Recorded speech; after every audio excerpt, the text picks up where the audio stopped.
The Department of Tourism in the Philippines has altered its marketing strategies to reflect the new reality. In April 2020, it launched the Travel from Home campaign, encouraging potential travelers to explore destinations virtually, including virtual backgrounds of top travel spots for video calls. The following month, it launched the Wake Up in the Philippines campaign, featuring videos from all 16 regions, 360-degree underwater virtual tours, and instructional cooking videos from well-known Filipino chefs. To continue the promotion of local destinations, these campaigns follow the relaunch of It's More Fun in the Philippines in 2019, which crowdsourced photos and videos to promote new travel destinations and highlight the importance of the market and sustainable tourism. A pleasant morning, afternoon, and evening to all. It sure is getting boring at home. Great news that everything is slowly getting back to normal. People can travel now after being put on pause worldwide. Not only did it affect everyone's mental health, but also the country's economic growth.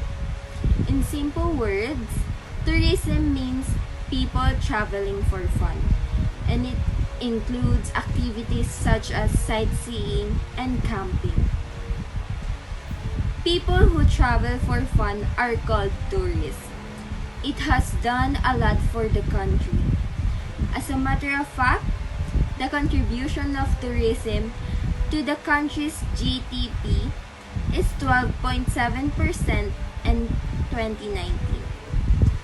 Philippines tourism revenue reached $2 billion in December 2020. The benefits of tourism is primarily monetary, like the profit earned from goods and services utilized by the tourists.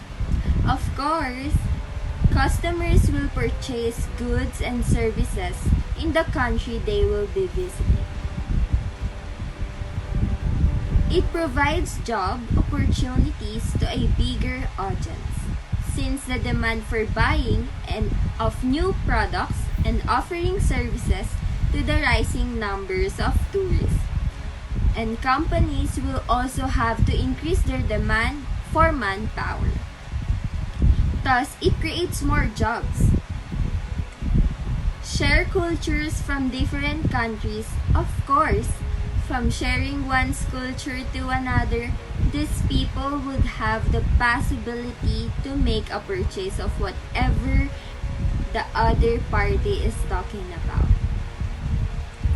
And basically, the more people there are ready to purchase goods and services, the higher the profit. And therefore, tourism really does have its fair share to a country's economy.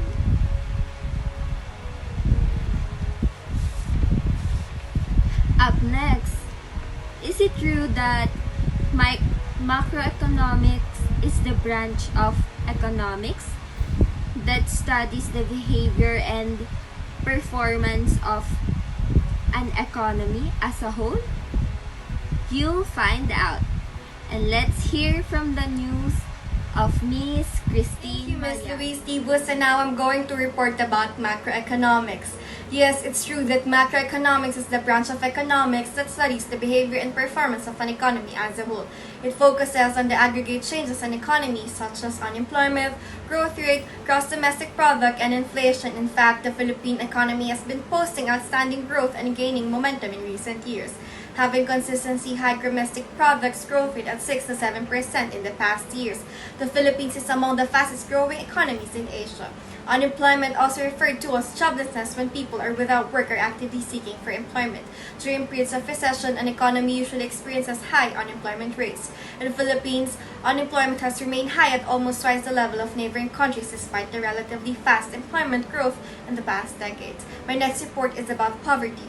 It increasingly is seen as a fundamental economic objective and creates many economic costs.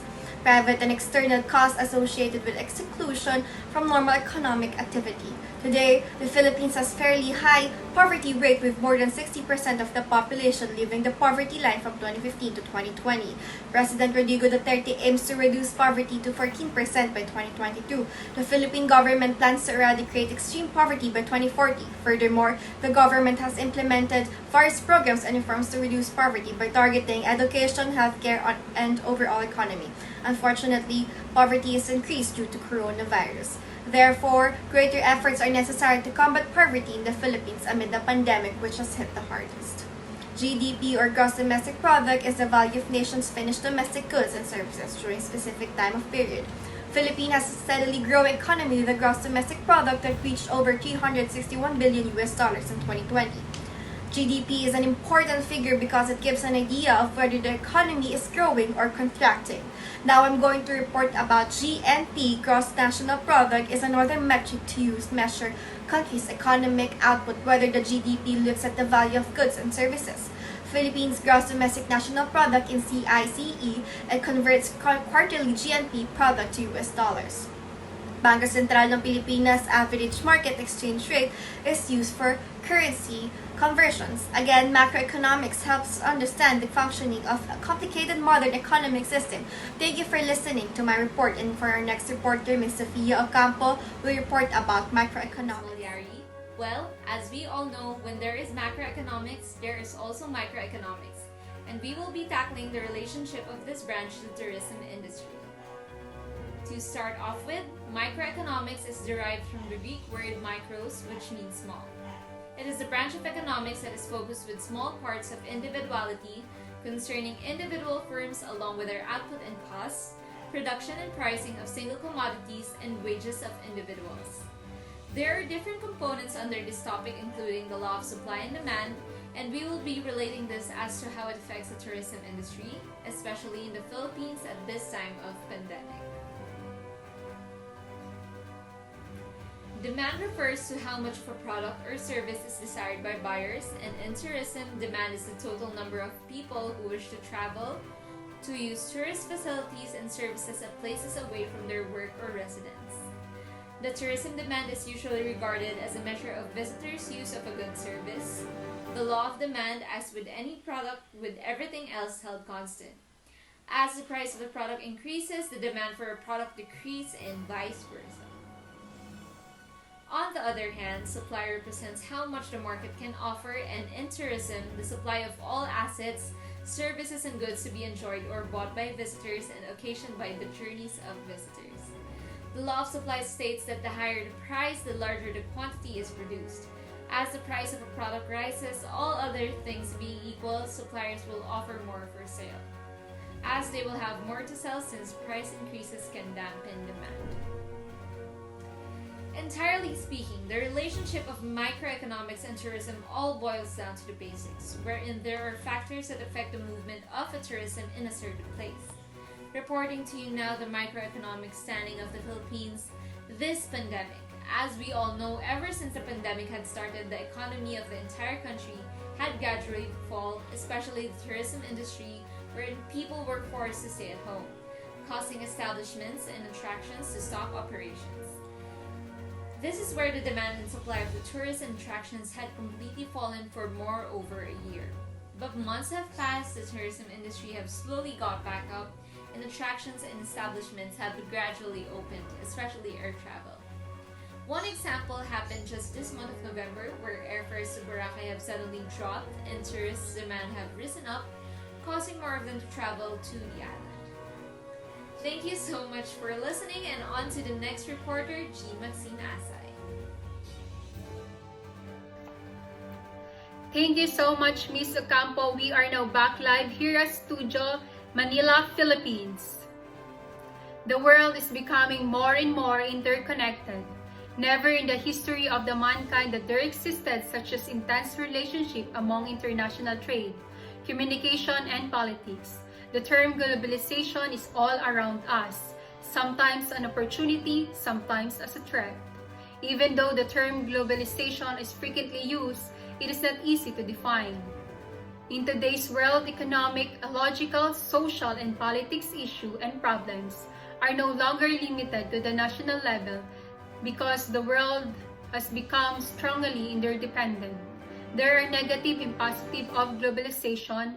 For the positive impact, increase trade, encourage people to enhance skills and filling job shortage. Negative impact of globalization, tax avoidance. Free trade is often not entirely free and many countries have high added the taxes. Reasonable governance can only realize with the borders, groups, and stakeholders.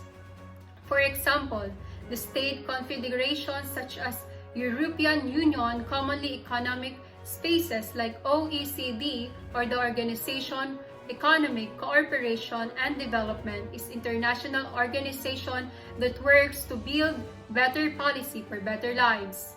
Our goal here is to shape policy that foster prosperity, equality, opportunity, and well-being for all. Thank you so much for tuning in to Economic News. See you next time.